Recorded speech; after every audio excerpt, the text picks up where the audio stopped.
Hello everyone, welcome to my YouTube channel. I hope आप लोग बहुत अच्छे होंगे। जैसा कि हमने कल जो टॉपिक मानव अनुवांशिकी था उसके बारे में पढ़ लिया था, ठीक है। आई होप आप लोग को समझ में आया होगा, लेकिन कोई मेरी वीडियो को लाइक नहीं करता। कोई कमी रहती तो प्लीज़ बताया करें, हाँ ये कमी रहती है मैं उसको दूर करने की कोशिश करूँगी, ठीक है। प्लीज़ रिक्वेस्ट है आप लोगों से, और ज़्यादा से ज़्यादा शेयर किया करें अगर मेरा कंटेंट समझ में आए, ठीक है। क्योंकि देखिए, एक चीज़ ऐसी, बायोलॉजी ऐसी चीज़ जिसको समझना बहुत ज़रूरी होता है। उसके बाद एग्ज़ाम में कोई समझ के आप, ओरल एग्ज़ाम नहीं होता आप लोगों का, आप लोग का रिटन एग्ज़ाम होता है, ठीक है। तो लिखना भी बहुत ज़रूरी है, लिखेंगे नहीं तो नंबर नहीं मिलेगा। बहुत सारे ऐसे लोग होते हैं जिनको सारी चीज़ें आती तो बहुत अच्छे से हैं, लेकिन जब लिखना होता तब वो चीज़ समझ नहीं आती, कहाँ कौन सी हेडिंग कैसे स्टार्ट करें, ठीक है। तो मैं इसीलिए आप लोगों के साथ नोट्स शेयर करती हूँ ताकि आप लोग लिख सकें उस चीज़ों को। देखिए अब आज क्या पढ़ाएंगे, आज की टॉपिक लिंग निर्धारण है, ठीक है। अब देखिए जीनी के तरीके से भी हो सकता है, मनुष्य में अलग होता है, तो अब डिफरेंट प्रकार के होते हैं, ठीक।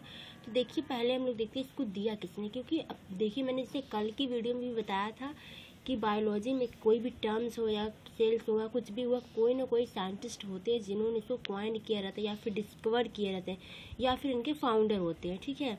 तो इतना है, इसको किसने दिया था, देखिए लिंग निर्धारण को एच हेंग किंग ने दिया था। कब दिया था? सन 1891 में। आप लोग अभी तो नहीं, लेकिन 12th के बाद नीट का एग्ज़ाम देंगे। बहुत सारे लोग होते हैं जिनका सपना होता है MBBS बनने का, ठीक है। तो वो लोग क्या करते हैं, नीट का एग्ज़ाम देते हैं। तो नीट का एग्ज़ाम जब आप लोग देते हैं तो इसमें क्या पूछा जाता है, आप लोगों को वन डे एग्ज़ाम वो होता है जिसमें यही सब क्वेश्चन आते हैं, इसी से, कहीं और से नहीं आते हैं क्वेश्चन इसी से पूछे जाते हैं। जो आप लोग 11th 12th 10th जितने भी पढ़े होंगे उसी में से पूछे जाते हैं। लेकिन होता क्या है कि जब चीज़ें क्लियर नहीं होती है तो वो एग्ज़ाम अच्छा नहीं जाता, जब चीज़ें क्लियर होती हैं तो एग्ज़ाम ठीक ठाक जाता है, ठीक है। मेरी बात समझ में आ रही होगी आप लोगों को, क्योंकि किसी भी चीज़ को हमें अगर पढ़ना चाहिए उसके डिटेल पढ़ना चाहिए, उसके बारे में क्या है थोड़ा डीपली जानने की कोशिश किया करिए आप लोग। तो देखते हैं, चलिए स्टार्ट करते हैं हम लोग अपनी टॉपिक, ज़्यादा बहस नहीं करते हैं, देखते हैं। जीनीय लिंग निर्धारण। देखिए अधिकांश जंतुओं में जीनीय लिंग निर्धारण होता है जिसमें 15% नर तथा 15% मादा बनते। कहने का मतलब ये 50% जो होता है वो मेल होता है एंड 50% फीमेल होती है, ठीक है। जीन से आप लोग समझ रहे होंगे जीन किससे कहते हैं। जीन जो होते हैं DNA पे स्थित होते हैं, होमोलोगस क्रोमोसोम पे हो सकते हैं, ठीक है। DNA पे जो होता है, जिससे माला हमारी मोती लगी होती है, मोती से तो माला बनता है, उसी टाइप में जो DNA पे जो होते हैं क्या लगे होते हैं, जीन लगे होते हैं।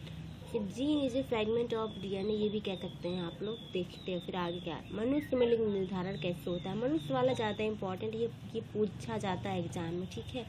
देखिए मनुष्य में XX तथा XY गुणसूत्र दोनों लिंग निर्धारण होता है। आप लोग जानते होंगे कि मेल में जो होता है वो XY होता है एंड फीमेल में जो होता है XX होता है। कहने का मतलब ये है फीमेल से ही डिसाइड होता है कि जो बेबी होगा वो मेल होगा या फीमेल होगा, क्योंकि हमारे अंदर जानते हैं आप लोग 46 क्रोमोसोम होते हैं, यानी 22 पेयर्स होते हैं, जिसमें 23 पेयर्स होते हैं, सॉरी।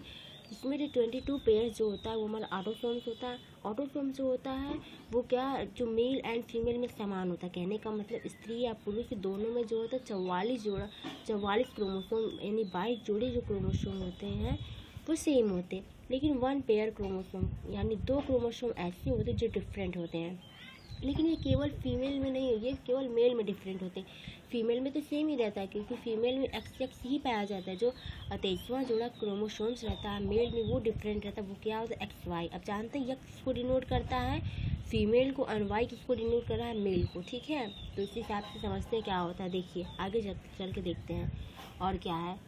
आई होप समझ में आए। क्रोमोसोम तो नॉर्मल, इसी से हम लोग आपको 8 9 10 11 बहुत सारे में पढ़े होंगे, तो समझ में आया ही होगा। देखिए मनुष्य की कायिक कोशिकाओं में, देखिए मैंने पहले ही बता दिया था आगे, 46 अर्थात 23 जोड़े क्रोमोसोम यानी गुणसूत्र होते हैं।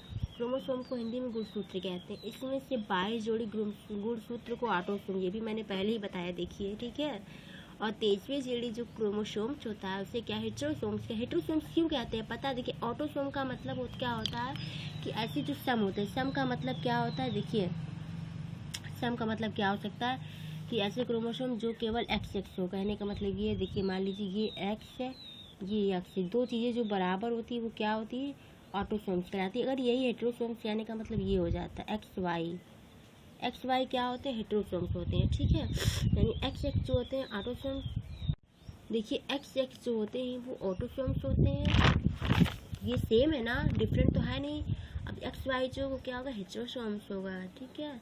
तो ऑटोसोम हेटेरोसोम्स में डिफरेंस तो पता होगा, क्योंकि देखिए 8, 9, 10, 11, 12 सब चीज़ें यही। अब आगे जाएंगे आप लोग अगर बीएससी करेंगे और भी चीज़ें एमएससी करेंगे तो सारी चीज़ें यही थी, बस होता क्या है थोड़ा सा डिटेल हो जाता है, थोड़ी सी डिटेलिंग आ जाती है कि हाँ आप लोग को इसकी डीप में जाके एकदम पढ़ना, क्या चीज़ें कैसे होती हैं, कैसे डिफ़ाइन किया जाता है उसको, इन चीज़ों को पढ़ना होता है, ठीक है।